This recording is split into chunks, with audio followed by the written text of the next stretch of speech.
Uttarakhand tourism development board का एक programme है नक्षत्र सभा। जी। इसका मुख्य उद्देश्य है कि उत्तराखंड की जैसे जो ग्रामीण क्षेत्र हैं और जी। जहाँ से आसमान आज भी बहुत सुंदर दिखता है, जहाँ हम देखते हैं कि बड़े-बड़े शहरों से आसमान देखना आज बहुत मुश्किल हो गया। हेलो दोस्तों, नमस्कार। मैं गणेश कांडपाल उत्तराखंड के पिथौरागढ़ ज़िले से जाग उठा उत्तराखंड चैनल में आपका हार्दिक स्वागत करता हूं। दोस्तों, आज की ब्लॉग की शुरुआत करते हैं गोरंग घाटी फील्ड से।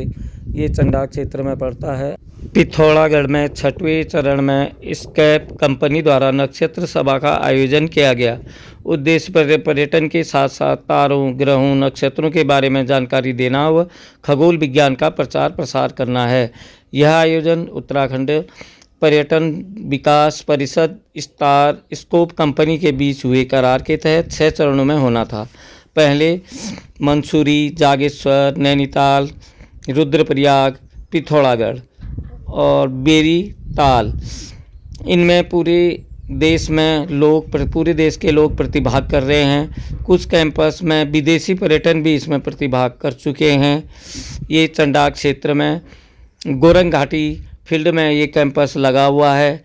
आप आइए और उसका आनंद लीजिए। इसके बारे में ज़्यादा जानकारी आपको यहीं के पर्यटन में आए हुए सर से आपको सीधे ही मिलाता हूँ। वो आपको जानकारी देंगे, बताएंगे कि ये क्या है, किस तरीके का है और क्यों ये लगाया गया है, इसका क्या मतलब है। ये सारी डिटेल आपको वो बताएंगे। चलिए उनसे मिलते हैं। उत्तराखंड टूरिज्म डेवलपमेंट बोर्ड का एक प्रोग्राम है नक्षत्र सभा। जी। इसका मुख्य उद्देश्य है कि उत्तराखंड की जैसे जो ग्रामीण क्षेत्र हैं और जी। जहाँ से आसमान आज भी बहुत सुंदर दिखता है, जहाँ हम देखते हैं कि बड़े-बड़े शहरों से आसमान देखना आज बहुत मुश्किल हो गया है और लोगों को आसमान में तारे जब अपने घर के सयानों से सुनते हैं कि इतने सारे तारे दिखते थे, इतनी कॉन्स्टलेशंस दिखती थी, लेकिन आज शहरों से नहीं दिखता। तो स्वाभाविक बात है कि बड़े-बड़े शहरों के लोगों के मन में चाँद तारों को देखने की, सितारों को देखने की, इनके बारे में समझने की जिज्ञासा बहुत ज़्यादा है। तो और उत्तराखंड हमारी जिस तरह की भौगोलिक स्थिति है, इसके हिसाब से उस मांग को पूरी कर पाता है या कस्टमर की हम कहें कि उस क्वेरी को पूरी कर पाता है। तो इसके लिए उत्तराखंड टूरिज्म डेवलपमेंट बोर्ड ने स्टारस्केप के साथ मिलके ये एक प्रोग्राम किया है, जो एक तरह से प्रेजेंट किया है उत्तराखंड टूरिज्म डेवलपमेंट बोर्ड ने और ऑर्गेनाइज़ किया है स्टारस्केप्स ने। तो स्टारस्केप के बारे में बताएं तो स्टारस्केप उत्तराखंड की एक ऑब्जर्वेटरी ग्रुप है और उत्तराखंड के साथ ही हमारी अन्य जगहों पर भी है। और अगर आज की स्थिति में बात करें तो हम इंडिया की सबसे पहली ऑब्जर्वेटरी चेन है, जिसकी बहुत सारे स्टेट्स में यूनिट्स हैं और हमारी ऑब्जर्वेटरी भी हैं, जैसे कॉर्बेट में और मुक्तेश्वर में, कौसानी में। और कौसानी हमारी सबसे पुरानी ऑब्जर्वेटरी है। और इसी के साथ ही साउथ में कहें तो कुर्ग में, गोवा में और पौंडीचेरी में भी हमारी ऑब्जर्वेटरीज हैं। तो इस तरह से लोग आज आ रहे हैं एस्ट्रोनॉमी को समझने के लिए और ऐसी जगहों पे लोग आते हैं जहाँ कैंपिंग भी करते हैं लोग और लोग फोटोग्राफी भी करते हैं, नाइट फोटोग्राफी करते हैं और साथ ही साथ टेलीस्कोप से ऑब्जर्वेशन तो करते ही हैं।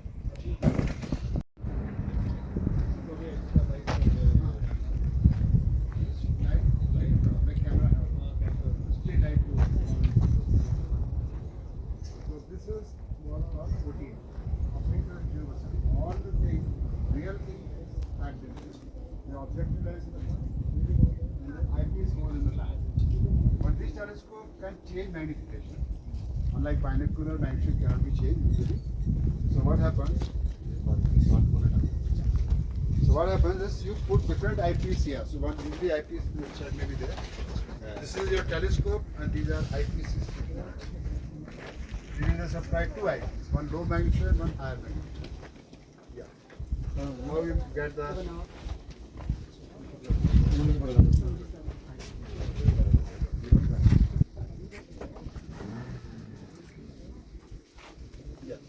The one eyepiece with the written 7 mm.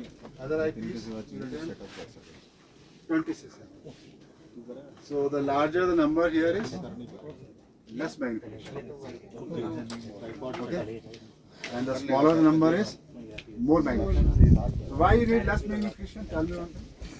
Why they high?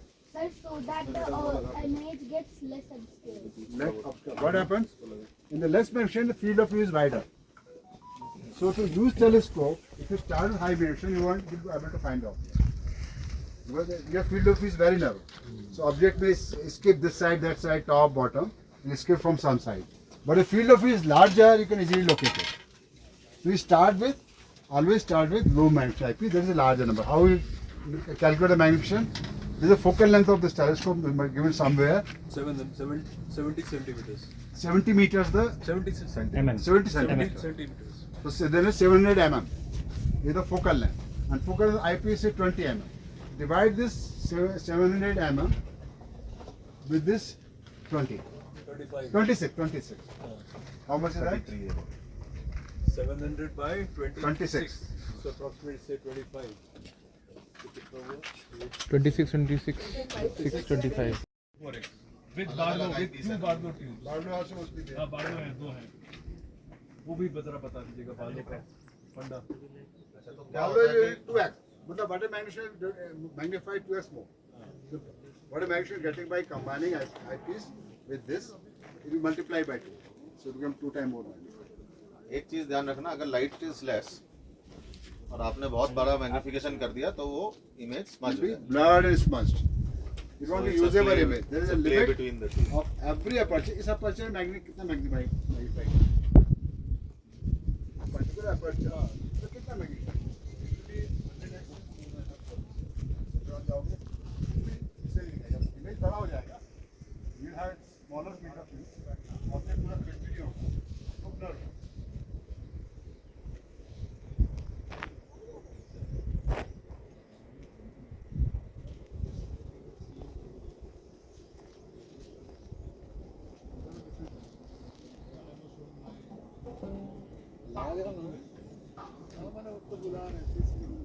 उसके लिए कैलकुलेट करना.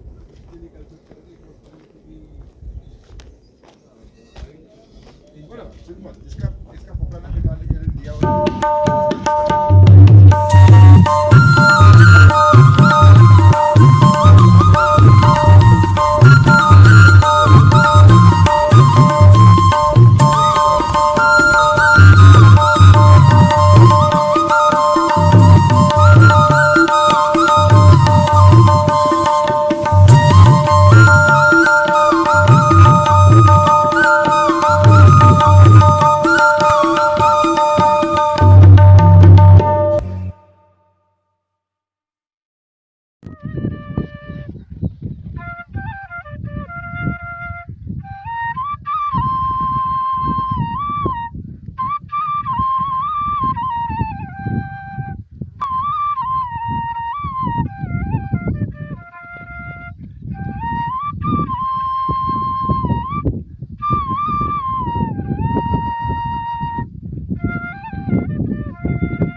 आज का ये ब्लॉग यहीं पर रखता हूँ. अब मिलते हैं अगले ब्लॉग में. मेरे ब्लॉग में बने रहना. ब्लॉग अच्छा लगे तो लाइक, सब्सक्राइब, शेयर, कमेंट अवश्य करना. जागोटा उत्तराखंड डेली ब्लॉग, पिथौरागढ़ उत्तराखंड देवभूमि.